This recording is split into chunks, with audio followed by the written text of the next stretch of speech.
Hey everyone, how are you? You're real. Cool. Oh my god. So I guess I'll play some songs, and if anyone wants to ask any questions, it can be as silly as you want. There's no rules. You got some questions as well. Yeah, they actually wrote them down. There you go. So that works. Cool. Excellent. So yeah.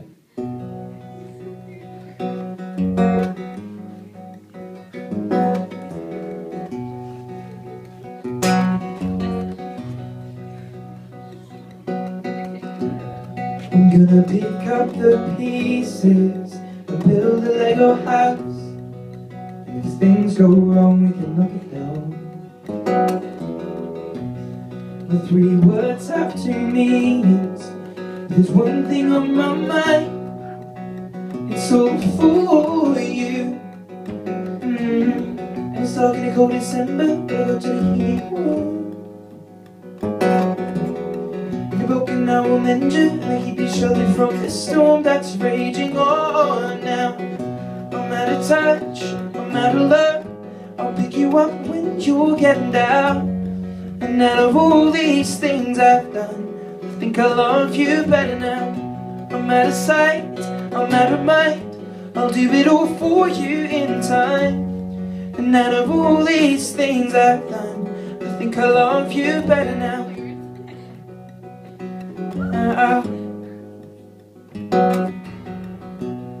I'm gonna paint you by numbers and color you in. And if things go right, we could frame it and put you on a wall now. And it's so hard to say it, but I've been it before. Now I'll surrender up my heart and swap it for yours. Now I'm out of touch, I'm out of love. I'll pick you up when you're getting down. And out of all these things I've done, I think I love you better now. I'm out of sight, I'm out of mind. I'll do it all for you in time. And out of all these things I've done, I think I love you better now. Don't hold me down. And the braces are breaking, and it's more than I can take. Oh, and it's dark in a cold December, but I got you to keep me warm. If you're broken, I will mend you, and I keep you sheltered from the storm that's raging on now. I'm out of touch, I'm out of love. I'll pick you up when you're getting down. And out of all these things I've done, I think I love you better now. I'm out of sight, I'm out of mind. I'll do it all for you in time. Out of all these things I've done, I think I love you better now. I'm out of touch, I'm out of love. I'll pick you up when you're getting down. Out of all these things I've done, I will love you better now.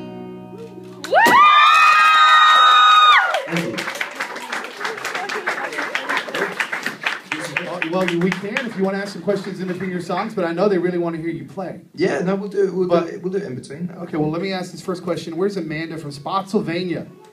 Spotsylvania? Well, you drove up today, didn't you? Is that a place? You have no idea. That sounds amazing. Oh, is that proper? How is it? Is it nice? It's country. It's country. Yeah? Yes, way country. See, I love. Do you know what I love about country in America? When you guys look at England, do you want to see like British things? You want to see the people with the furry hats that don't smile, and roast dinners, and just British things. And when English people come to America, like we don't really get too excited about the landmarks. We get more excited about just American things, and the country America is what excites me, like proper cowboy hats and chaps. Is that why you bought an apartment in Nashville? It is. Yeah. Like seriously? Yes. I mean, 100%. so you just were fascinated by. I mean, because you get a lot of that in Nashville. Yeah. Well, I played the Ryman Theatre, yeah. And it was just my favourite show that I'd done, and the whole crowd. It was one of these scary gigs because the whole crowd did music in some way, so you know they were all looking at you, judging you, and I kind of liked being kept on my toes like that, and like it just seems everyone in Nashville has a guitar and a dream. And, they do. Yeah, and it's you just bump into so much like if I'd have started off my career in Nashville, I wouldn't have got very far because everyone's better than everyone. You think? Yeah. Now, let me ask you this, and then I'm going to ask your question. In Nashville, you know how they have Music Row there? And that there's just, like, literally, he's not kidding. Everybody goes to Nashville with a dream and a guitar, and they play non-stop at these honky-tonks that are open 24 hours. Have you ever just kind of incognito, knowing that in Nashville, you know, you could blend in a bit? You know, I mean, you're not just another, I mean, you're, you know. Yeah, have you ever just, like, rolled up incognito to play? Yeah, I've been planning to do that. I did that quite a lot in England. Yeah? Yeah, just turned up at shows and... Can you imagine that? You roll into some honky-tonk and then he hops up on stage and starts Oh my playing. god. It works sometimes, sometimes it doesn't. Well, Amanda's question from Spotsylvania is the funniest story. What's your funniest story with another celebrity? Does it have to do with one of the guys in that band? Probably my Katy Perry story. What happened? I played a... Actually, is that my funniest story? It's a story, it's a story that's funny. I played an awards show in Canada, and Perez Hilton was having an after party, and he was like, "Can you come and play?" And I was like, "For sure." So I went down, and it's probably a club around the size of this room, to be honest. A very, very dark club, rammed, packed, and I played for about 45 minutes. And I sweat a lot anyway when I play, but in a club like that, I was dripping, and I was, you know, like soaking wet after I came off. And I walked off, and the first person I bumped into was Katy Perry, who I'd never met before. And, you know, she's a very beautiful woman, and I'm just completely drenched. And she was like, "So, I got your album, and I love it, and I was going to give you a hug, but ew." And were you like, "I'll be right back"? No, I was like, you know what, fair enough. Like, this is pretty gross. But then I bumped into her at the Grammys, and yeah, we shared a non-sweaty hug. A proper hug. Yeah, a proper one. Proper hug. Felt good. Well, there you are. Spotsylvania, Julia is here, and her question is, Hello. If you were a pirate and discovered a new land, what would you name your new colony? Well then.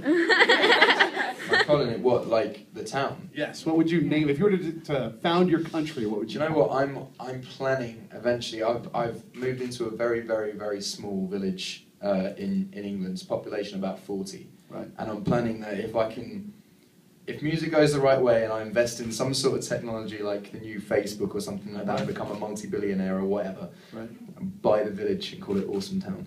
Awesome Town. There it is. Awesome Quick, Town. tweet it before it gets to all the other gossip blogs. But that would be cool, right? That would be Just amazing. owning a village. Well, like, you know, You can have a village fate. Where You could have, but you turn want up. to get to that Richard Branson level where you can have your own island called That's Really cool. Awesome Town. I've got a story about that actually. I went to go and play his daughter's wedding on that island. Get out. You have no idea. That Is it place ridiculous? Private island, mate. It's No kidding. He has like parrots on there and stuff, and all the sand is imported. Yes. So it's all it's weird. Very cool though. Very cool. How is this dude's like going to multi-billionaires' private islands? I mean, to live his life would be like ridiculous. Awesome. What, Richard Branson? Yeah, or for you to be like playing there for the. Oh yeah, well I played there for free. They were like you can either not play or you can play and come to a private island. And I was like, yeah. So yeah, I went to the island. I think they consumed on the wedding night. It was something like 19 cases of rum, which would have meant that every single one person there drank 2 bottles of rum each, which we didn't do. Some people might have drunk more though. But yeah. So how are you at the end of the night? I woke up on a rock. Yep. You and I need to, after this is all done, we need to go get together and party proper. Oh, for sure. Kelsey is from Lusby. Kelsey, where are you? Right here.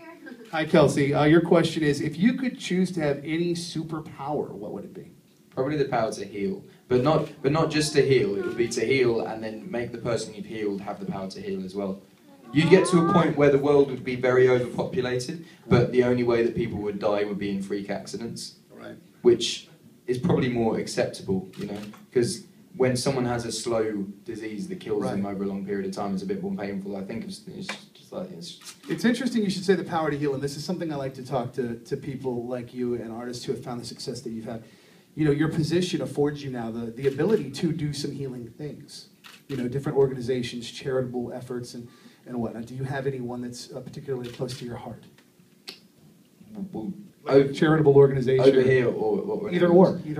Yeah, in England there's a local children's hospice that my mum works for that I give a lot of stuff to. I'm actually doing a guitar with Martin, where all the proceeds go to the hospice. Really? If anyone would like the guitar, it comes out in a couple of months. It's like $500 or something, but it all goes to a very good cause. And it's a good guitar. It's awesome. So he endorsed it, and now you know. And also from Leslie, Annie asks, what is your breakfast food of choice? Any chances that we can get a shout out to Annie and Kelsey tonight on the Red Tour? I will forget. And I always I'd forget. put it in your pocket if you want. No, but you know what? One time someone was like, oh, it's so-and-so's birthday, can you say it? And I wrote it on my hand and everything. I was like, I'm going to remember. This was like 3 years ago, and I didn't remember. And like, I was kind of like, you know, you're not really going to remember everything when you're up on stage. You can barely remember your own lyrics. And afterwards, I got a telling off from them, and I was like, you know what? I'm just never going to promise it again. So yeah, favourite breakfast. I had breakfast tacos for the first time today. That was interesting. Went to Chili's. 7 o'clock in the morning, had a breakfast taco. That was all right. Americans, your breakfasts are good because you do pancakes. We don't really have pancakes, but your fried breakfasts need work. It's called an English breakfast for a reason. Your sausages are circular. That's not a sausage. That's a burger. No? Am I right? No, you're right. No, but yeah, breakfast tacos are awesome. The breakfast tacos. Yeah. And it seems like everything here comes with eggs as well. Everything. And you've worked out every single way to cook an egg. There is no way